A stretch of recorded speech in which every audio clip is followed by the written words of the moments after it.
Yoma Daf Yud Gimel. Today's email comes from Mitch Schneider, and he says, I wanted to say thank you for sending me the Gemara that's helped me get back on track with learning each day, which is something I haven't done for many, many years. I have a yeshiva education, but I haven't managed to learn in quite a while. When I saw someone posting online about receiving a Gemara and following along with the shir online, I jumped on the opportunity. And he goes on to say, so it's in the schus of those who organize this learning campaign that I'm learning again and enjoying your shiurim. Shkoyach, good Shabbos. Mitch Schneider, you should be zoicha to finish Shas with us, Be'ezra Hashem.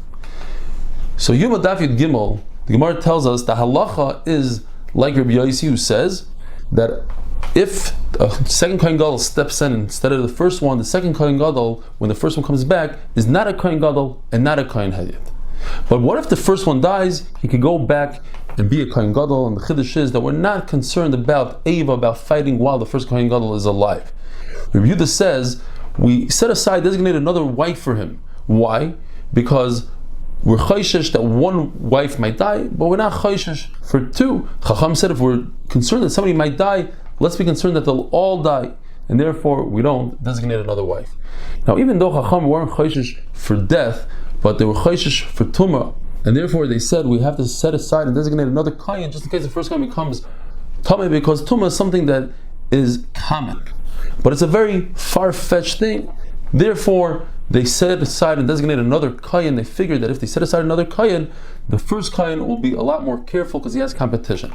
Now, it's not enough to set aside, designate another wife, but he has to be married to her. A Kohen Gadol has to be married and only married to one wife. It says in Torah Beisai, one. Therefore, he must have chuppah. It has to be not only an eris and a kiddushin, and he has to provide her with a get according to the Maskonas HaGemara. He gives her a get and he says that if the first wife, the original wife, doesn't die, you will be megurish with this get. And to the first wife, he also gives a get, but he makes another thing. He says, this is your get if I walk into a shul. If I don't walk into the shul, you're not divorced. In other words, if one of the two dies, he'll have one wife left. If both of them stay alive, then the second wife that he married will become divorced.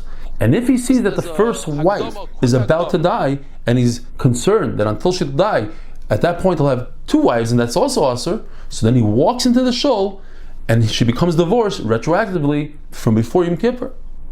And now the Gemara goes through 9 different things that cannot happen. You cannot give the second wife a get on condition that you're not going to die, because maybe she won't die and she'll be divorced, and the first wife will die, and now you won't have any wives, and that's a problem.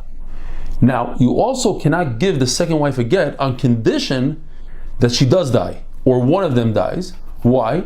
Because maybe none of them will die, neither of them will die, and he'll have 2 wives. That's also asur.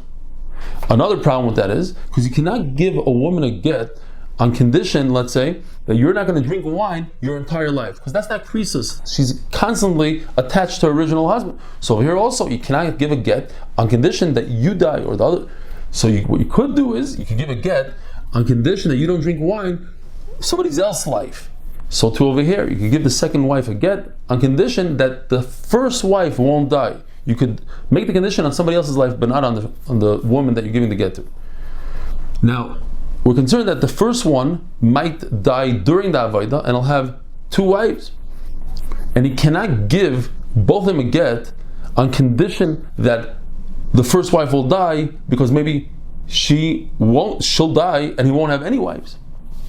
Now, by Yom it also says the word Beisai, and basically it means he could only be married to one wife over here. But by Yibam we know that if 2 Yevamis fall to him, he has to be having 1. Because over there by Yevam it says Yevimta, it's a ribu. By Yevama, not like a Kohen Gadol that he has to be married with a chuppah, Arusa also could be mitziyah, because it says the word hachutza. Now Kohen Hedyot, who's a einan, just lost the loved one, is not allowed to do hakrava, he's not allowed to do avodah beis hamidrash, but a Kohen Gadol could do the avodah, but he can't eat from the karbanos. This says kol hayom. What does kol hayom mean? Rabbi says it means that it's a mitzvah that this Kohen Gadol should work all day long, so he shouldn't be ba'atzvos. He has to be b'simcha. Rabbi says no, he's not allowed to work kol hayom because we're concerned that he might come to eat from the karbanos. Now, what happens if a Kohen Hedyot found out that he's an einan while he's performing the avodah? According to Rabbi Yossi, he should just finish up the avodah. According to Rabbi Yehuda, we have to remove him immediately. Have a wonderful day.